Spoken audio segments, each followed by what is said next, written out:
What do you mean by faith? What do I mean by faith? I'm not trying to sell anybody on religious faith. I've known non-religious people that exemplify the faith that I'm thinking of, and I know religious people who don't.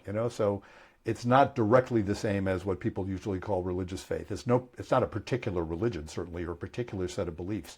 What I mean by faith is when you accept that reality's right to be what it is, even when it's painful. There's some essential rightness about it, even when it's painful. So what that means is instead of my insisting that reality be different from what it is, which is a lot of what panic is, I work with it. I say, okay, this person hurt me. Don't know if I can trust them yet. I don't have to be in shock anymore about that once I get past the shock. I don't have to be overwhelmed with anger anymore once I get past the anger.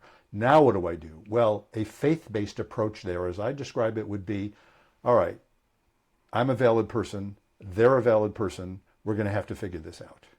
And sometimes what it means is, okay, I simply cannot trust this person anymore. I wish them well, but I'm not going to stay together with them.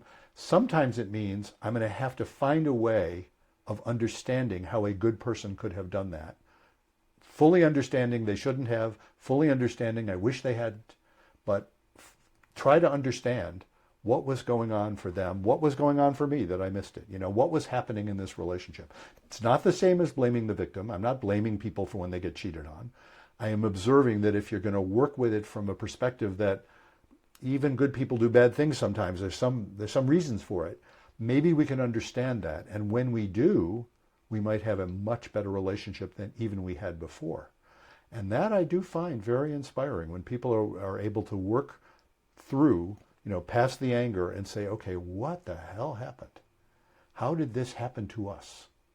When they can get there, they often discover things that were broken they didn't know were broken, and they can fix them. They can learn from it. They can grow from the experience, which again is incredibly inspiring when I see that happen. It's a great privilege as a therapist to be able to work with people in that.